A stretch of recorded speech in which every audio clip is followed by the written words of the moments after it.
So this move will allegedly double the size of the U.S. espionage network. Why expand what's already the world's largest clandestine agency group? Well, first of all, you have to recognize that most of the American intelligence community is inside the Defense Department, not the CIA.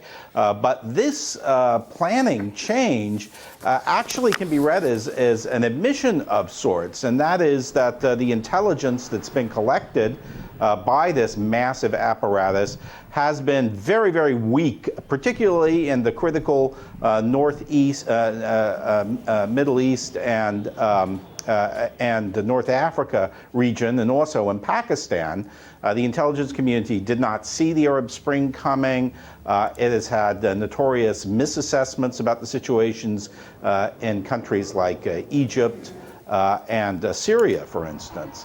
And I think in part this results from a heavy focus by the intelligence community overall on what's called signals intelligence. That is, these very, very sophisticated intercept systems to the detriment of the traditional human intelligence. And I think now what we see in Washington is a general acceptance of the fact that you can't do that the system is out of balance, that they have to have much better human intelligence gathered on the ground to be able to interpret what they've gotten from signals. And this is an effort to address that problem. But it also means a continuously ballooning budget for intelligence.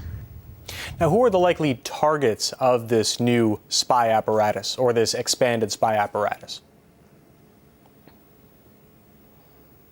Well, in fact, I would say a refocusing of the intelligence collection effort is also part of the justification here. I mean, historically, the U.S. intelligence community focused on Eurasia, and that's changed. And now it's definitely the Middle East, North Africa, that's a primary zone of concern, swinging around over to Pakistan and East Asia.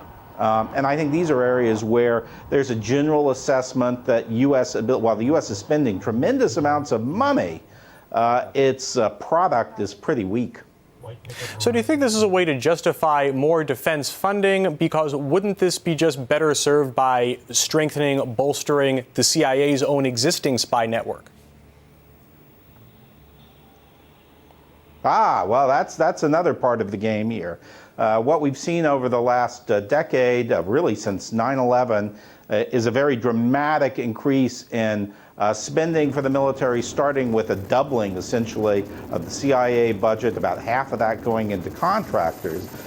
And the Pentagon has moved to match every single step. I mean, there is this latent but very, very deep competition that's going on between the DoD and the CIA, and I think we can see that here. I mean, we see the DIA, the Defense Intelligence Agency, seeking to match or even move one up on the CIA in terms of on-the-ground human assets, which has not historically been a strong point for them.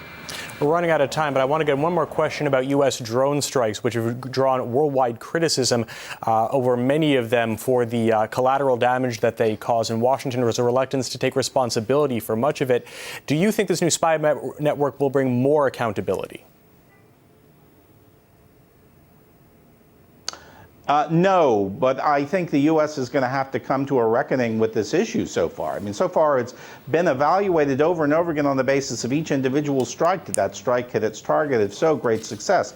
What's being neglected is the broader impact, and I think we see that in Pakistan right now, where we've had 350 drone strikes. They may be largely successful on a tactical level, but the result at the end of the day is that Pakistan, once a major non-NATO ally of the United States, becomes a hostile nation, a hostile nation with nuclear weapons, then this program is not a success. I'd be inclined to say it's a catastrophe. All right. Thanks for your time. Scott Horton, contributing editor at Harper's Magazine.